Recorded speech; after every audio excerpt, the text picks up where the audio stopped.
The Tom London Show is brought to you by Suzuki Rivonia, the home of happy customers. The Tom London Show. Yeah, let's go, baby. It's a Thursday. We're marching on through the year. Thank you very much. One more, Elvis. Thank you for joining me on the show today. It's good to be with you. Broadcasting live out of the Africa Mobile head office. The show is brought to you by Suzuki Kyalami and Suzuki Rivonia. Suzuki Rivonia today. What have I got to tell you? I got all sorts of things to tell you. I want to talk about the news because the news is so interesting at the moment, and I hope you'll talk back to me in the comment section, that we can share ideas, share thoughts, share comments, questions, etc. So I'm going to be watching the comment section very carefully today. If you're watching on YouTube, you can comment on the video. It will come to me. Same with Facebook. Tom's Army, the Dysfunctionals, will join us one after another in the Facebook feed. You can join them on Facebook and be part of the team and make friends there with wonderful people in the comment section on Facebook Live. And I'll get to the comments in just a moment. First, I wanted to show you, and by the way, today we will be talking about the Mariana Kotze story because it is news. There have been people saying to me, why just leave her alone, etc. No, this was a national story and people want to know what's happening. So, and when you make something a national story, you say, help, help, help, and the whole country gets behind looking for you, then unfortunately you have created a national story. You are appearing in the news media, you've been spoken about on social media, and these are the things you need to be aware of when you shout for help. There are latest developments, new developments on the Mariana Kotze story. I want to hear what you've got to say about it. We'll also talk about John Steenhuisen and his fall from grace. I want to know what you think. There are a couple of other news stories I want to talk about today. I want to see what you have to say. How do you analyze them? How do you see things? What do you think? Your comments in the comments section. Before I do, I want to show you something. Today, for the very first time, I did something on my way to work that I've never done before. I have never packed a lunchbox for work in all the years I've been working. And this morning I got up really early and I'm like, what am I going to eat today? And I thought, I want to eat X, Y, and Z. Let me make it quickly and put it in a lunchbox. I'm very proud of myself. I think I'm becoming a worker, like a good employee or a good worker. I am now at the stage where I am, I've made a lunchbox. Have a look and see what's in my lunchbox. I mean, I don't know if you're interested. People are, weirdly enough. My workspace, you can see I'm busy editing, busy with the Freedom Foundation edit. It's been a big one. But today, for the first time ever, I made a lunch tin box, whatever, bucky, and I brought it to work.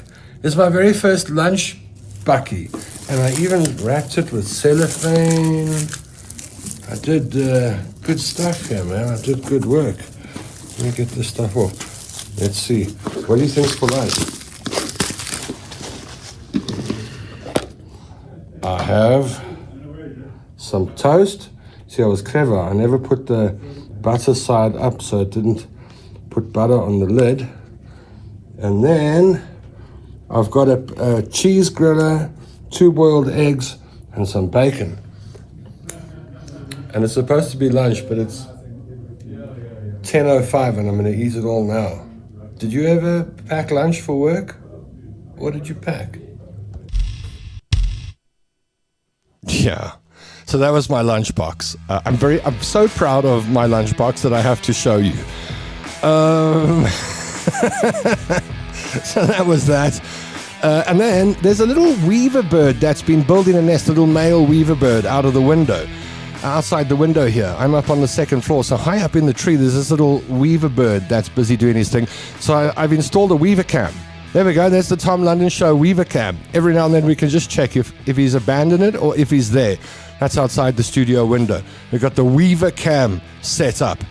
All right, let's start talking about the Mariana Kotze story. If you've been following the story, you'll know 2 days ago it hit the media that a lady had been hijacked and kidnapped in the Kamaripur area, and she was being held for ransom. A voice note had been sent to her husband. I've heard the voice note. Where the alleged hijackers or kidnappers said, don't freeze the bank accounts, etc., otherwise she's done. And the whole country was looking for Mariana Kotze. And yesterday it turned out that she had been spotted earlier on in the day in Nelspruit. I think the day before she'd driven to Nelspruit, and people saw her on CCTV coming out of her car with 2 bags. She bought a ticket on a transport company bus to Kempton Park. And then it turned out she was at a guest house. And then the news was they found her. The police have gone to see if she's okay. And the family are on their way, and they have put her in the car, and they've taken her back to Komatipoort, and everyone's happy and everything's fine. And I thought, oh, well, that's interesting. But what happened? And the reason I'm bringing the story up is twofold. Number one, we have a very sophisticated system in this country when it comes to finding missing people. It doesn't always work, but there's a hell of a system. So when you report someone missing, the law enforcement agencies get involved, so police will get involved, intelligence agencies will get involved, farm watch agencies, crime forum groups, e-block watchers, the list just goes on and on. So when you say this person has gone missing, it's not just that it appears on social media. There are many organizations and departments that get involved in looking for that person. And a lot of time and a lot of money gets spent on it. So, and I'm not saying that this lady did something wrong here, but I am, for this reason, bringing this to the attention of viewers today to say, be aware when you say this person's missing and they've been hijacked or something like that, that a huge network is going to get activated. And it's an effective network. Very often finds kidnapped persons.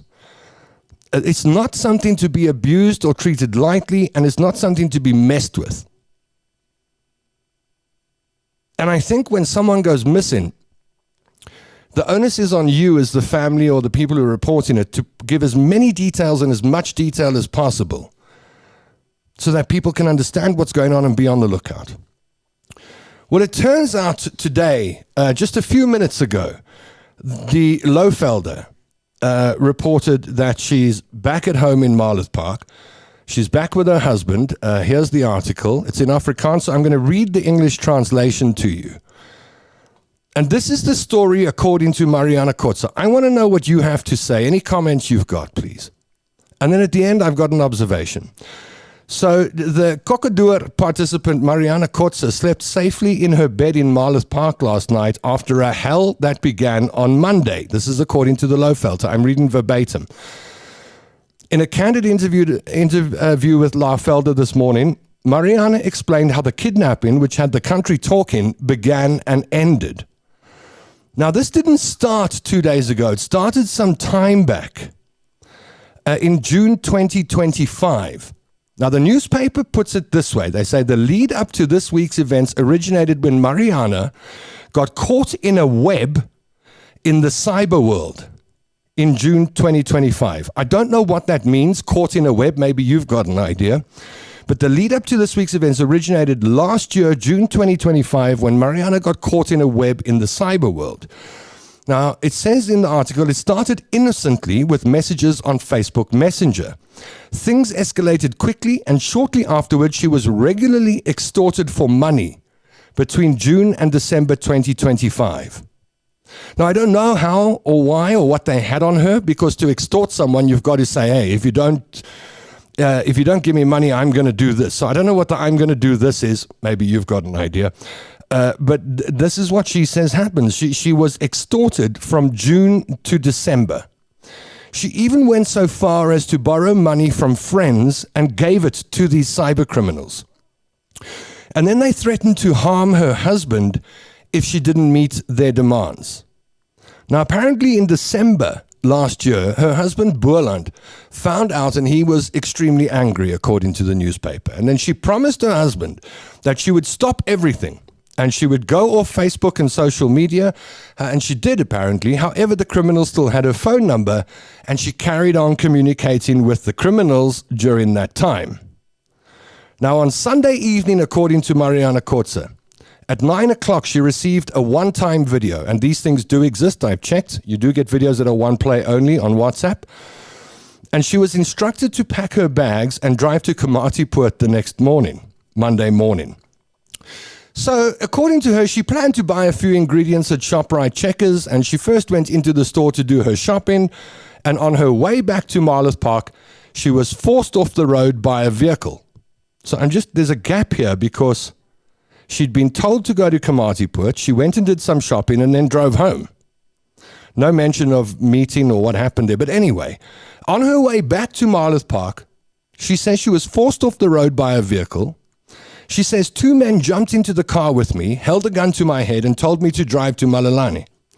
They said I mustn't look in the mirror and I must keep my eyes on the road. Upon arriving in Malelane, a voice note was recorded and sent to her husband. That's the one that is available. If you go to the Laafvelde website, it is there. You can listen to it. And then they recorded the threat to do her in the message to her husband. And she begged them to spare her life. And she says, the man wanted me to withdraw money. And I said I had no money. Then they claimed they knew about an investment we have. Now they handed her a second phone. And they instructed her to drive to Mbombela.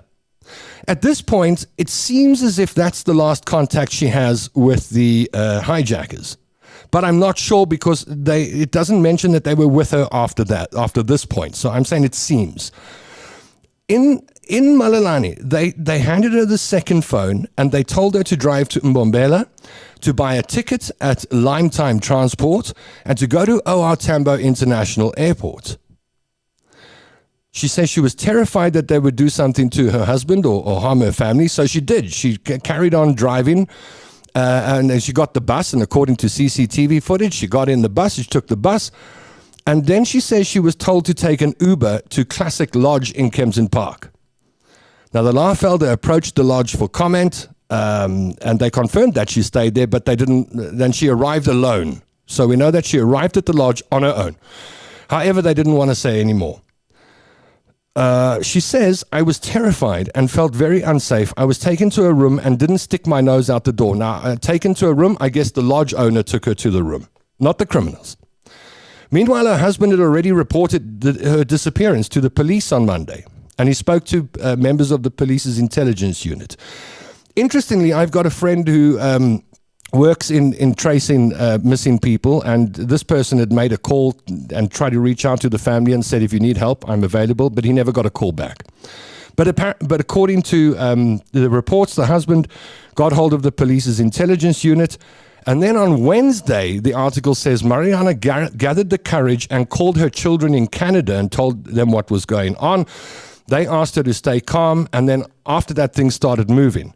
Her husband said that Willem Enslin and Jacques Kotze were with him when he received the message from his son-in-law about where Mariana was, and that she found herself in dangerous circumstances. And after a communication between everyone, things started happening. The two of them, Enslin and Kotze, immediately contacted the task team, the police task team, who went to the lodge. Mariana says there was a hard knock on the door, and then I saw it was men with guns. I opened up, and they came in, and they asked if I was alone. It was the Ekurhuleni Metro Police's Northern Task Team, led by Mornay Minnie.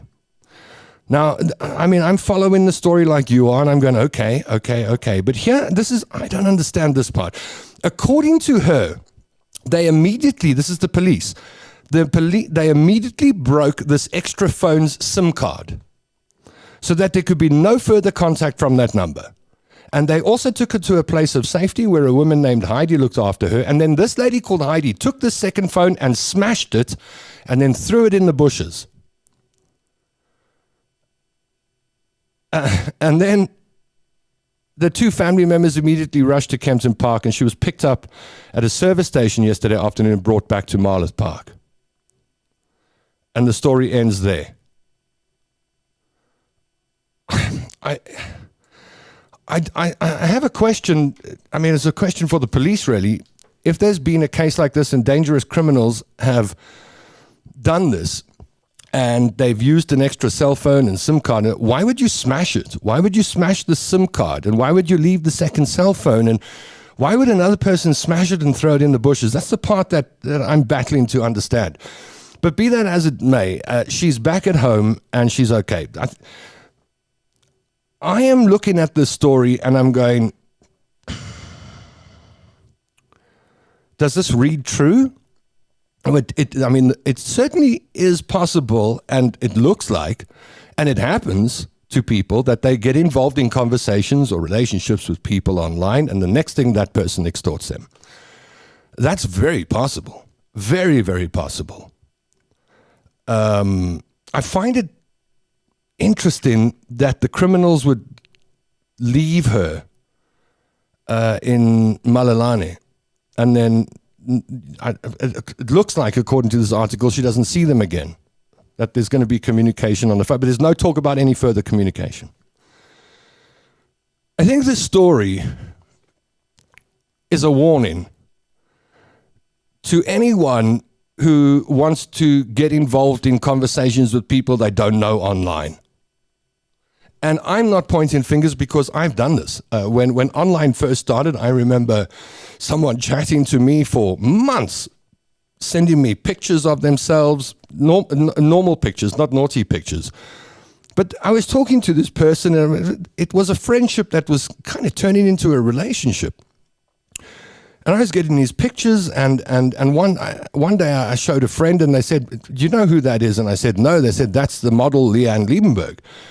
And Leanne Liebenberg was just starting to break onto the scene back then. I didn't know her. And I went, surely Leanne Liebenberg's not sending me messages. So I called the number, and a man answered. So for months, me thinking I was chatting to this lady, I wasn't. I was chatting to some guy, and I have no idea what his intentions were. But I stopped the conversation then. So when I say be careful, I'm not saying it because I'm holier than thou. I've been there, and I managed to get myself out of a situation like that. I was younger and naive. But by 2025, we should know, adults, and if you don't, be careful. Let the buyer beware. If somebody is talking to you online and you've never met them, you don't know if they are who they say they are. You don't know if that photograph they send you is them. You don't know what they're going to do if you send a picture of yourself, whatever picture it may be, to them, what they're going to do with it. You don't know. But there we go. I've read you the story. That's all the info we've got now. And I'd like to see what you've got to say. That's our first story of the day. Okay? We'll go to the comment section in just a moment to see what you have to say. Now, some people say we shouldn't play amateur detectives, etc., etc. I say rubbish. As soon as a story hits the newspapers, as soon as it hits the news media, it's in the public interest. As soon as it hits the news media, as soon as the whole country is looking for somebody, it's in the public interest to talk about this story. Now, are the police going to carry on following this up? Aren't they? I don't know. I mean, if she's safe and sound and she's never going to talk to these people again, they may not even go for it. It's a waste of time and resources. Rather put those resources to use in finding people who are missing and haven't been found yet. Let's see what you got to say. So, a lot of people saying, well, you shouldn't speculate. Oh, well, it was in the media. It's all over the news. We speculate on news stories all day long, and I'm going to speculate on this one. If you don't like me speculating, don't watch. Let's see what you got to say. Helen Mitvach says, hello, guys. Barbara Klaus says, good afternoon. Tom and Co. Heather Knickelbein says, good afternoon. Glynis is on board. So is Una Gaida. She's finished the meeting early so she can listen to the creepy Helen's voice. Vote for me. I'll be your mayor. I'll get rid of the rot. Puma ANC. Was a DA. Rosie Brown is on board. Margaret Gaida is on board. Brenda Hall is on board. Marlene's on board. Annette Jacobs is on board. Yesarafim is on board. Alistair Jameson packed lunch, but it never got there. He says, Scuffton for the win. I was thinking about you, Tracy Dallin Shanahan, yesterday, because my hair's looking messed, and I did say I was going to go to your daughter, so I mean, we've still got to organize that. But I miss you. Where have you been? Tammy Singh is on board. Margaret Gaida says, that's so nice and old-fashioned, Tom. A lunchbox for a hard-working man. Yes. Very proud of you, says Heather. Thank you, ma'am. Thank you very much. Thank you very much. I used to take lunch every day. It was normally leftovers from supper. That's not lunch, says Una. That's breakfast. That's breakfast. Hi, beautiful people, says May Vilsnash. Tammy Singh says, I packed my work for lunch like I was going to go on a picnic. And Heather says, did you see Alistair Jameson as a black cat? It is beautiful. Yeah, he made one. Everyone's making those pictures of like little cartoons or avatar. I don't know what it is, like cartoons of themselves at the moment. I see Alistair did that yesterday. He had a black cat on his lap. Wendy Kotze is feeling hot today. The Weaver boys are whipped as hell by the girls till the nest is right. Or let's check on the Weaver cam. No, nothing there. Hello Dysfunctional says Anita Mainhart. Annette Jacob says sadly true. Tammy Singh says my aunt was kidnapped. It was an awful experience for the family. It is. It's horrible. My Auntie Bev in Springs is on board. Hello Auntie Bev. Love you lots. Say hello to Uncle Alvin for me. Glenda Lawrence says good afternoon. Hope all is well. Glad that Mariana has been found. We'll catch up later. Marlene says a lot of missing or kidnapped people, once they found, they no longer discuss it with the public. She has discussed it with the public. They went and interviewed her and she spoke to them. Annette Jacob says, my question, the voice note and the photo of her in the bus. Now, I don't know how many people said, that's not her, Tom. You can clearly see that's not her. And I was saying to a friend of mine yesterday, do you know what happens to people in Marloth Park? If I showed you a picture of my mom when she went to live in Marloth Park and a few years later you go, huh, is that the same person? People lose weight, their skin gets tough like leather, the sun beats down on them, it's a harsh environment and people can change in a year or two. And I kept saying that. You sure might be an old picture we've seen on the internet and she's changed a little bit. I stand by what the Lofeld is saying. I think that was her in the photograph in the CCTV. I think that is her in the screen grab where she's got the bags. She just looks a little different now. That's what I think. But there are people that say, that's definitely not her. Definitely not her. But everyone's confirming it. That was the car. She got it. But then she's confirming it. Tammy Singh says, I think people that cry wolf should be brought to task. That's an interesting one because I'm not saying she cried wolf here. There quite possibly has been, a story. People saying, hey, if you don't do this, we'll do that. And if you don't do this, we'll do that. So I'm not saying she cried wolf.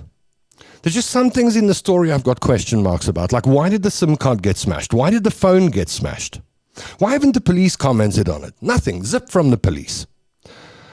Eunice says, I have my suspicions on the Kotze story, but I know better than to view them on social media. Oh, come on. Edith Clarkson says, oh my word. Oh my word. I take it you've never been involved in a cyber extortion relationship before, Edith. Tammy Singh says, yeah, Daryl, wake up, man. You've got a job to do. There are some people that want a timeout. They should at least tell someone. I can explain how people get caught in the cyber world, but it's very long. Mariana Kotze has got me stone cold confused as hell, says Margaret Guider. Tammy Singh says, Tom, I mentioned how people are getting scammed with AI and deep fakes. Yeah, you got to be so careful. You got to be so careful. Edith says this sounds very unrealistic, Tom London. Confusing, really, says Ronell. Tom, remember the story? The lady thought she was talking to Brad Pitt? Yeah, this happens. This happens. There are ladies in America that get on planes and fly to Nigeria to meet the man of their dreams and then they get extorted. You must be careful. Not everyone is a Navy captain looking for love. Annette says, cybercrime, they scam. They ask you for money, you pay 500. They said they give you 2,000. This happened to my brother, Mike Bullace. Happens to many people. Please be careful. 7 were arrested in Joburg this week for cybercrime. This is a weird story, says Marlene. Something doesn't sound right. The story kind of reads in order, but there's some things that I don't understand. Why did they leave her? Why did they leave her alone in Mbombela? If you kidnap someone, you don't leave them. So these are interesting kidnappers. And then why would the police smash the SIM card? Unless they decided let's just leave this here, ask no questions, tell no lies, smash that SIM card, smash the phone, and then you're done with them. But they've still got her telephone number. Because it says in the story, she was communicating them via her cell phone. So they smashed the second phone and the second phone SIM card, but I'm guessing she still got the first phone, which is the number that they were communicating with her on. So why smash the other phone SIM card? I just don't get that part. Penel says, sorry, but I smell a rat. Tammy Singh says, also people pretending to be other people, cyberbullying, and it goes on. Helen says, this sounds very bizarre. It is a bizarre story. Anything could be true in this world of ours. Margaret Guida says, Mariana, for heaven's sake, what are you playing at, man? I'm just glad she's safe. I'm just glad that she wasn't hurt and nothing bad happened to her. That's the main thing. May says something does not sound right. You see, this is the problem, right? This is the problem. When you go to the media and say, yep, and then the whole country gets involved looking for you or your wife or whatever. And then you get found. The whole country wants to know. Okay, so what happened? Tell us. And then when you tell the whole country, you better have a story that makes sense. Because then people will go, yes, shame, man. And from what I can tell when people read the story and what they say to me, there's something just 1 degree off here, man. Martin says the SIM card and the cell phone doesn't sound right either. It's a very weird story. Weird things happen. I'm not saying weird things don't happen, and I'm not saying that she wasn't scammed. I just don't understand why the hijackers would leave her alone to drive something. She could drive home and call the cops. Maybe you're scared and you want to carry on doing what they say you must do. I get that too. But surely you'd want these people caught. If you were hijacked and kidnapped, let me ask you this question. If you were hijacked and kidnapped, would you want those people caught? I would. I would be on the police's ass. And I would be pushing the story in the media until somebody gets caught. So far, nothing from the police, unless I've missed it. And I'm like, hold on a moment. If there are these people that are doing this, running around South Africa, doing this to people, we need to catch them. Or is this where the story ends and the criminals get... So in other words, it looks like to me the criminals are going to run around free and do it again. Is that right? Is that what the story is suggesting? Deborah Forrest says it's all BS. Annette Jacob says, Mommy lost 150K, also begged, borrowed, and pawned. This is a reality. They will also threaten her and us. We hired a PA. See, this happens. This happens. It does happen. Helen says, yeah, they left her. That doesn't make sense at all. Weird story, says Audrey Haystack. You were being catfished, Tom? Says, I was. I really was. I thought I had this pretty potential girlfriend. But it was, when I called, I was expecting, hello. I just heard, hello, hello. I was like, oh my word, you're not Leanne Liebenberg, are you? Thanks, Daryl. Alistair says, this is a thing. Whilst I was working in Cape Town, I was witness to a scam that took place in the very branch of the bank I worked in. A woman who worked in her office was caught up in a black money scam and walked out of the office at the end of one day with a briefcase full of cash, a huge amount of money. She took the bank's money and she was eventually arrested. She wanted to take it to someone that was going to wash the money. The guy went next door to wash it, left her alone, and then when she realized she was alone, she started panicking. Don't be naive. We tell children, hey, if a car pulls up next to you, we tell kids from 4 years old, what do you do if a car pulls up and an uncle says, I've got a puppy I want to show you, jump in the car quickly. Then you teach the kid to go, stranger danger, and run away. But yeah, as adults say, hey, we just like walk right into the scams. And that says the phones can be traced by these criminals. Therefore, destroying any phones have to be destroyed. Yeah, but her phone, you see, I understand that, right? If the second phone was the only phone, then I understand it. Destroy it, they're gone. But she says in the article that here we go. Here's the comment, right? Mariana promised her husband to stop everything. I don't know what everything is. And went off Facebook and social media. However, the criminals still had her phone number. She communicated with the criminals again during that time on her phone. And from the article, it was the second phone that was destroyed, and it seems she still has her phone.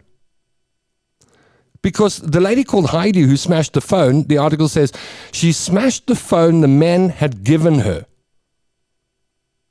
And according to her, the police immediately broke the extra phone SIM card so there could be no further contact from that number. But why didn't they bust her phone and her SIM card? That's how they've been communicating with her. Why did they give her a second phone? And these are questions I haven't got answers for. So yeah, I understand that, but then all the devices that they're contacting her on should be destroyed, not just one. Gavin Langeveld says, love your honesty, Tom. We're all adults. Let's not pretend that Mariana Kotze is a child and we have to have kid gloves on. She's an adult. I'm an adult. You're an adult. We're all adults. If this was a child, I would be speaking a bit differently. But this is an adult. May says, I have also been there. Stay away, be safe. You see, so now May, when you say that, I've also been there. I have got an inquisitive mind. I'm like, how did you get roped in? Was it like when I was chatting, when I was being catfished, and you wanted someone to talk to, and then you found yourself chatting to a friend or whatever, and then all of a sudden there was a problem. Tammy Singh got scammed with bonsais. The gift of discernment is the most valuable gift, says Gavin. Amen. What was she paying them money for? That's the question, asks Helen.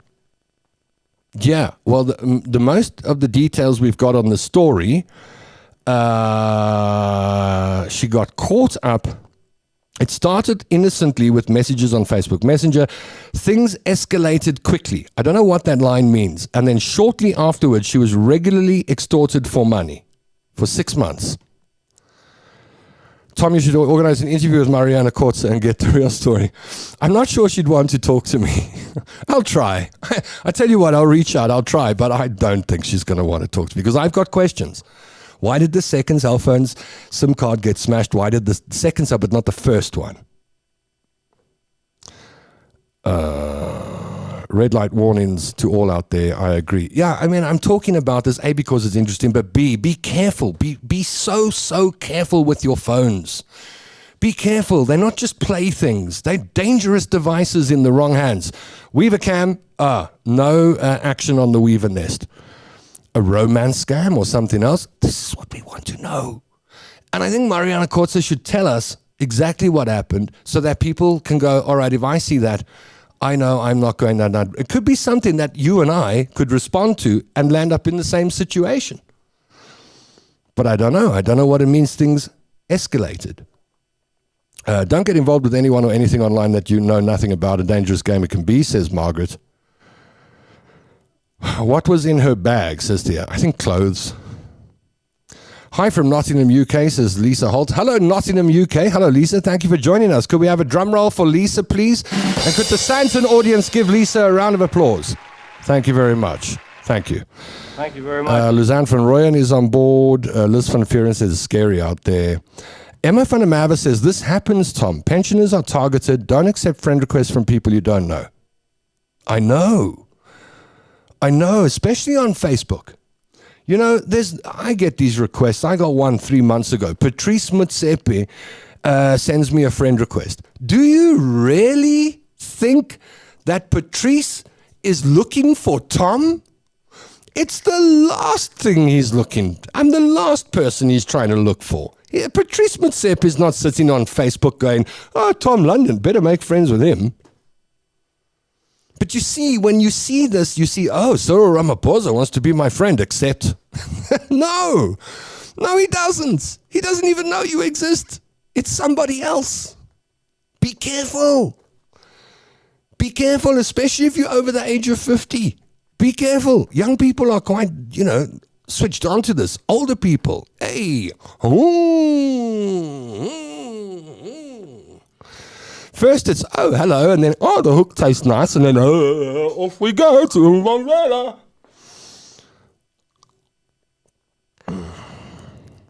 Linda Carstens doesn't believe her. Alistair wants to know why police would destroy evidence of a crime. I asked a law enforcement friend of mine about an hour ago, why would they do that? So he doesn't know. That doesn't make sense. But it could be that the cops went, geez, okay, no. Let's stop here, guys. Smash the phone, smash that, and goodbye. But I find it interesting that the police haven't commented, because if there are these dangerous people running around, we as the public want to know, what do they look like? She could tell us. There might be CCTV footage of the hijackers. We should see their faces. We should know what they look like, what clothes they were wearing. We should all be on the lookout for them and catch them and put them in jail. But I don't know. That doesn't seem to be happening. Maybe I'm wrong. Joan says, this is why I blocked my Facebook profile. I did not respond to any messengers. I checked the sender's Facebook profile. No come from no go to delete. The only problem when you block your profile and you send someone, I will not accept a friend request from a blocked profile. So that's the problem. When you send someone a friend request, they see, oh, you've got a blocked profile. They don't want to accept it. For the same reasons you don't want to accept. Thank you, Elizabeth Roberts, sir. Dawn says, hi, Tom. I'm trying to make sense of this, but something sounds terribly off. Marinda doesn't believe her.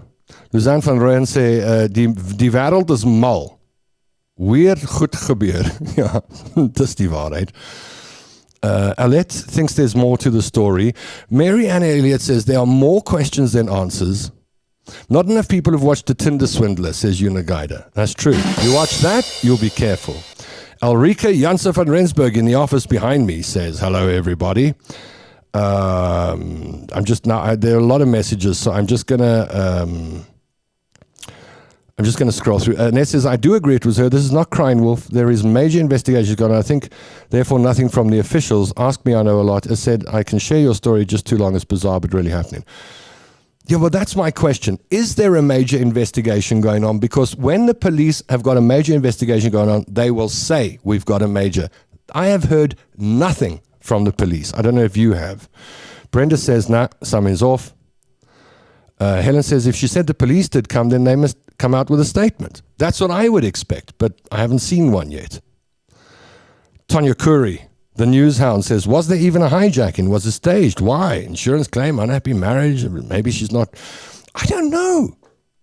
You see, you speculate, you go off in a direction that may not be true. Margaret Guider says, Tom, the best thing for us all thinking about Mariana is to let it go. We will be drawn into insanity with confusion otherwise. Yeah, look, the news cycle is such that in 2 days from now we won't be talking about it anymore. But I keep thinking about, these young children that go missing. Jocelyn Smith, and how if we'd activated this country like we did for Mariana Kotze, if we'd activated for Jocelyn and had the same kind of energy, maybe Jocelyn Smith would be alive and happy today instead of gone or missing or no more. This is why I say it's important. These things where we look for missing people, when missing adult South Africa, when the country gets activated, when law enforcement agencies get activated, it's a serious thing. This isn't game. These aren't games. This is not a game. So I agree. In 2 days we won't be talking about it. But if there are guys running around doing this and we haven't caught them, then surely there's more to it. There's more to talk about. Anyway. Lots of people just don't believe this story or parts of it. But on the other hand, there are a lot of people who are sending me messages now saying, this happens, Tom. You'd rather trust an online profile than a person you see, says H1. We all got messages from Patrice, remember? Margaret Guider also got a request from, what if it was him, Margaret, and you didn't accept it? Some people have pressed the like button, some have pressed the heart button. One person laughed, somebody went, wow, and we haven't made anyone cry. Thank you very much. Thank you very much. Pembroke Jones says, always check the actual email address. I saw one, a scam. I have friends that have retail businesses, and they sold an item to somebody. And that person had to put money in their bank account, and then the scammers got involved in the middle and sent this person an email with a bank account on it, and they paid a lot of money into this bank account, and then the company said, well, we haven't received the money, and they said, well, we sent it to you. I got an email from you. And they'd put a dot somewhere, or they'd changed an I into a lowercase l, or something like that, And so when you check an email address from someone, you've actually got to check it letter by letter by letter by letter by letter, because it might look like it's coming from absabank.coza, but it's coming from, absabank dot something / something dot. It looks like it, but it ain't. Liz Gray says, don't accept friend requests, even if you have mutual friends. Ronald Gerard says, "You are so funny." Am I?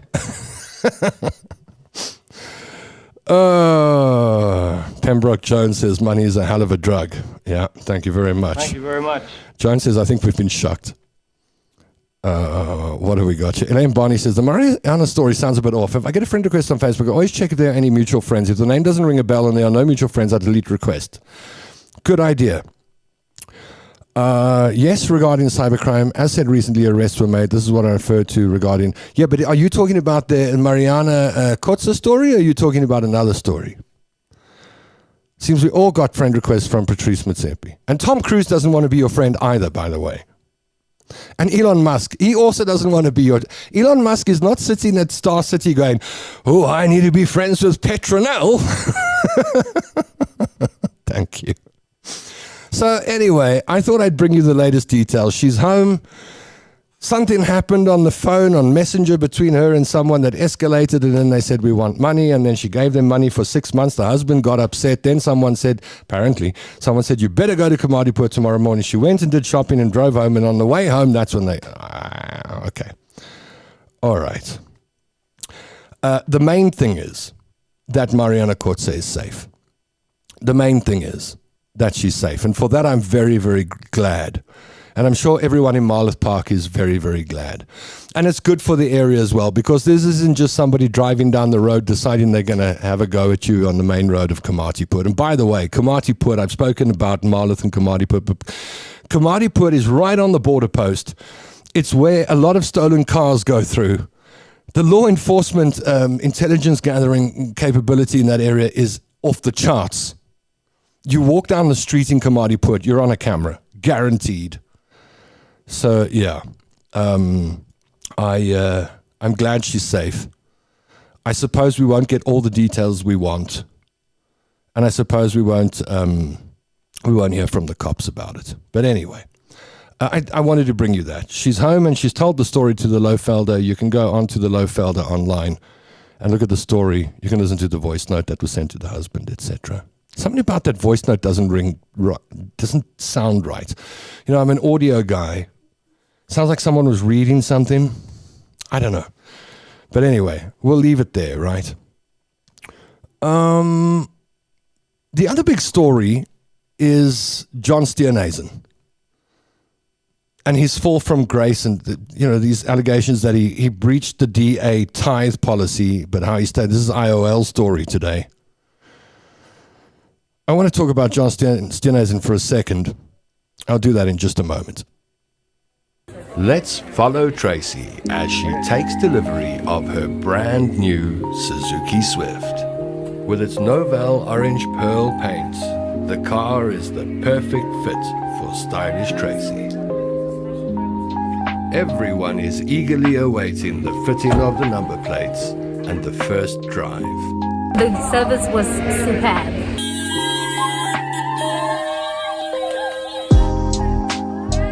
Top salesperson Kaz MacDonald fits the plates. The car is blessed, and Tracy is on her way. It's a special day.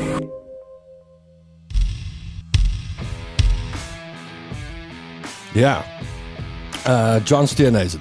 If you're a long-time viewer of the show, you'll know that about a year ago, I started commenting on John Steenhuisen. In fact, earlier than that. I, for one, am not unhappy to see John Steenhuisen fall from grace. I've got no anger in me or malice towards John Steenhuisen. I've never met him. I don't have any history with him. He's never harmed me that I want to have a go at him or anything like that. And I was really ambivalent towards John Steenhuisen, and my attitude was give the guy a try. Remember when they were saying, oh, he's only got a matric, etc., etc. And then there was the story that he'd had an affair with his subordinate's wife down in KZN and got divorced. And I thought, okay, well, people make mistakes. But I tell you when I started losing respect for John Steenhuisen, and I lost a lot of respect for John Steenhuisen, he was on the Mac G podcast, and if you go look at Mac G's podcast, you'll see it. At the end of the podcast, Mac G throws one word at the guest, and he asks for a response to the word. He might say, booze, and then you go, oh, I don't drink. He does that, right? And he threw a word at John Steenhuisen. The word was roadkill. Now, you know what roadkill is? That's the dead dog on the side of the road. And he threw the word roadkill at John Steenhuisen, and John Steenhuisen said, my ex-wife. Now, I'm not an angel. I have messed up in relationships 5 or 6 times. Hey, an ex-girlfriend called me yesterday to tell me that she had a baby and she's now a firewalker. That's the truth. Only that happens to me. But anyway, I mean, I've made mistakes. So I'm like, okay, but to go on a national or international platform when you're a high-ranking political official and say, my ex-wife, roadkill. I looked at that and I thought, I'm not sure I want John Steenhuisen representing me. That was my first thought. And then when he got into government, and I've been saying this for a year, right? He went from reasonable size to fat. And I'm going to use the word fat because I'm fat at the moment. So I'm one fat person pointing out another one, right? But it's just so, like, for years I've watched the incumbent party's politicians get into politics, get a ministerial job, and the next thing they just balloon. See them eating Christmas cakes off knives and birthday cakes off knives. And it was just, it's so unseemly. The rest of us in South Africa don't get to do that. We don't get just to sit and use government money and chow all day. Uber Eats and conference food and best restaurants and fine dining, and we just press buttons and food comes and, we don't have to pay for it. That attitude stinks, and I don't like to see it in politicians, and I didn't think I would see it from John Steenhuisen. But John Steenhuisen got into power, he just got bigger and bigger and bigger, and I kept saying on the show, it's not a good reflection. No, it's a silly thing. I mean, you can't say just because someone's fat doesn't mean they're not a good leader. I get that. But you can't go into a ministerial position skinny and then go fat. Because then people say, you're just a fat pig at the trough. You got to be careful of that. You know, in politics, they call it the optics. The optics are not good, China. Even Gayton McKenzie realized that. Remember when Gayton McKenzie became the sports minister, Minister of Arts and Culture and Sports? He started doing star jumps and flick-flacks and running down the road and stuff because he knew, I better not get fatter. But John Steenhuisen didn't learn that lesson, and then I don't know what he did with the company credit card, and now he's not running for leadership anymore, and I'd call it a fall from grace. I really, really think it's a fall from grace. And if John Steenhuisen had not called his wife roadkill publicly, I can imagine that at a bar, a guy sitting, that ex of mine, roadkill. That's one thing. But on a public international platform, it's just, that's not what you need to possess to be a high caliber politician. You need to think before you speak. And that's when I wrote John Steenhuisen off. Now, I don't know who, I don't know whether John Steenhuisen goes to Helen Zille and says, I don't think my public image is very good right now, or the executive or federal executive or whatever they call it, the DA. Or whether they go to him and say, listen, John, your optics are not good, and your opinion poll is through the floor. We have to put Jordan Lewis in. You need to stay a minister. Go sit there and eat with the ANC guys. I don't know how it works in the DA. Did someone tell him? I suspect someone told him.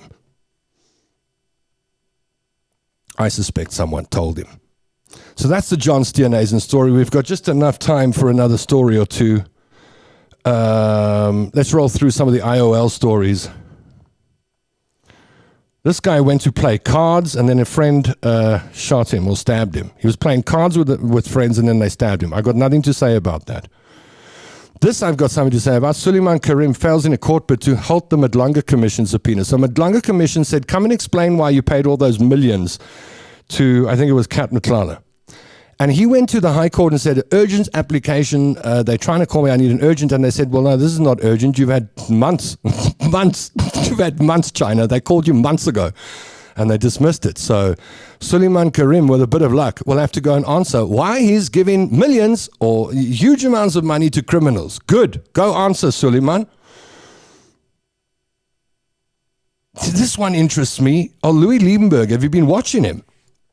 Louis Liebenberg, the diamond guy, Zuma's friend. He is fighting the court saying, please send me for a psychiatric evaluation. And I don't think they want to do it. I would like to appeal to the courts on behalf of all South Africans who feel that Louis Liebenberg is bloody mental. Please, can you send him for a psychiatric evaluation so that we can find out what's actually wrong with Louis Liebenberg's brain? There's clearly something wrong with this man's brain. He says it himself. And the rest of us can see something, some switch, some wire, something not right. I think they should send him for a psychiatric evaluation and read it out to the country so we know what's wrong with this uncle. Wat's fout met oom Liebenberg se brein? Something. Please, courts, can't you grant him the psychiatric evaluation? Please, man. I want to know, and I'm sure other people want to know, what mental illness does Louis Liebenberg have that made him a criminal? Well, he says he's not. I don't think he's been convicted yet, so an alleged criminal. But anyway, the Louis Liebenberg story, that's like comedy. And then the stories get a little bit more watered down after that. There's not much after. South Africa's auto industry at a crossroads. Yes, because between the Japanese and the Chinese, they're going to chow the Germans. You know, anybody who's had a German car, like I've had a couple, 100,000 Ks, falls out of motor plan, bang, 50,000 Rand bill. Interiors looking shabby, the leather's cracked. You sit in a Japanese car 2 years after you bought it, everything's still fine. Things still works. A friend of mine told me the other day, he's an Uber driver actually, told me he's got a friend who's got a Suzuki, I can't remember which model it was. It has 600,000 Ks on the clock. The guy's going for $1 million. Try that in an Audi A4. Try that. You won't get anywhere. You have 101,000. Boom! Engine seized. That's why. And also, you know that we pay very heavy import duties on imported cars. When you take a look at the price of a car that's come in from overseas compared to what you could buy it for in Australia, it's 30% or more expensive, because we want to protect the jobs of the workers, South African workers, in the factories in East London and Roslyn in Pretoria. At the expense of who? At the expense of us. Now, I'm not saying people should lose jobs, but this is a balancing act, isn't it, in the country? Do you want people to have cheap cars and become mobile, or do you want to keep putting a 30% tariff on it? We don't have electric cars in this country, not because we don't have electricity, because the tariffs are so high that when you bring the electric car in, people say like, well, no, I'd rather just buy the petrol, thank you. So progressive countries understand this. They understand we've got 60 million people in this country. Let's get half of them into vehicles. How are we going to do that? Make them as cheap as possible. How are we going to do that? Get rid of the import tariffs.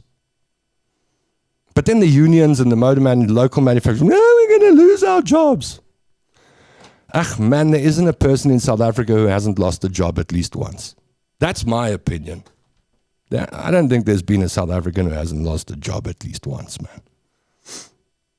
I would trade the jobs for cheaper car prices for everyone and get everyone in cars. But that's just me. I'm brutal. Like that.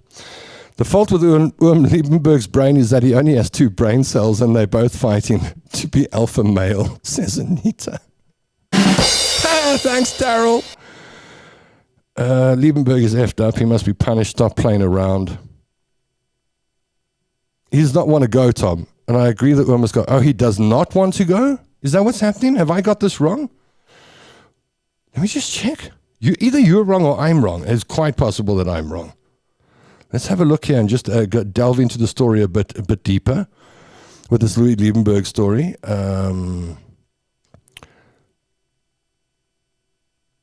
Following a verbal outburst in court last year, he was ordered to undergo. Oh, and he doesn't want to go? No, man, he must go. He must go for a mental... Yeah, sorry, I got it the other way around. Okay, so he doesn't want to go. No, he must go. They must take him to Falkenberg or Stakfontein or one of these places and put wires on his brain and give us a report. Tell us what's wrong with Louis Liebenberg. Please, the whole world wants to know. Liebenberg was ordered to have the evaluation. Thanks for correcting me, Alistair. The place he was sent to has a waiting list is number 58. That's his lucky number, I've been told. 58 diamonds in the pocket! Who shall I give them to? The usual suspects. Oh, boy. Okay, this place. At this rate, I think I better stop before I start saying things I regret. Well, those are the stories that have intrigued me in the news today. Tonya Curry is always saying, talk about news, Tommy. Why don't you ever talk about news? And I never want to talk about news. And then today I was watching these stories and I was like, I want to talk about the news. So there we go. I spoke about the news today. I hope you enjoyed it. Thank you for your comments. I really appreciate bouncing off your comments on the show, and I really appreciate your input.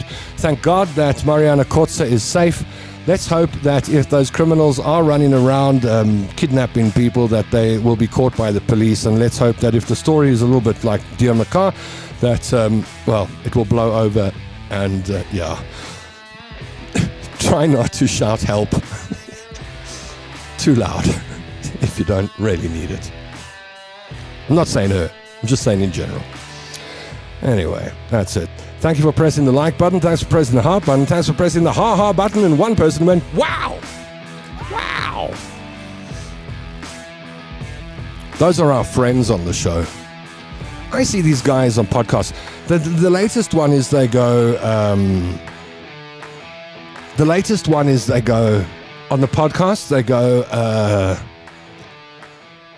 I'm looking out the window because Wissenhof coffee is coming here. And I think they're bringing me some coffee. So that's why I'm just checking to see if Bridget's coming. Anyway, I think just stop there. I'll stop there. Thursday, weekend coming up. Nice and hot in South Africa. If you're watching in the shores, or within the shores of sunny SA, I hope you have a wonderful weekend. I hope the rest of your week is fine. By the way, on my timeline, there's going to be some videos on Leon Lowe's book launch. That was at Santon Exclusive Books last week. I've got a 25-minute video so you can take a look and see what Leon Lowe's new book is about. Leon Lowe, A Legacy of Solutions, is available now at Exclusive Books. You can also order it online from the Daily Maverick.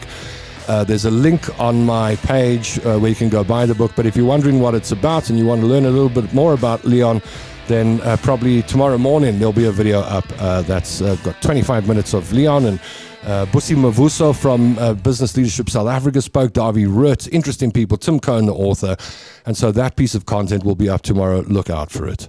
And that's it. I am, I'm going to go now and look for Bridget from Wissenhof. What deal do you, I don't think they've got a big marketing budget, so I can't ask her for money. But they probably will give me coffee. What do you think I should do if they give the show coffee and they keep us caffeinated? Should I give them what, like a logo, or say the show is powered by Wissenhof coffee, or I'm powered by Wissenhof. My bloodstream is powered by Wissenhof coffee, something like that. I could do that if they drop coffee off. Keep us in filter coffee. What do you think? Think that's a good idea? I think so. So let me go chat to Bridget from Wissenhof Coffee. And you go have a wonderful Thursday evening. Have a wonderful Friday. Have a superb Saturday and Sunday. I might pop up on a live between now and Tuesday because I might miss you. I'm already missing you and I haven't left yet. But I wish you all the best. And I know that my broadcasting style is, some people say, witty, irreverent, and comedic. And sometimes I come across as flippant.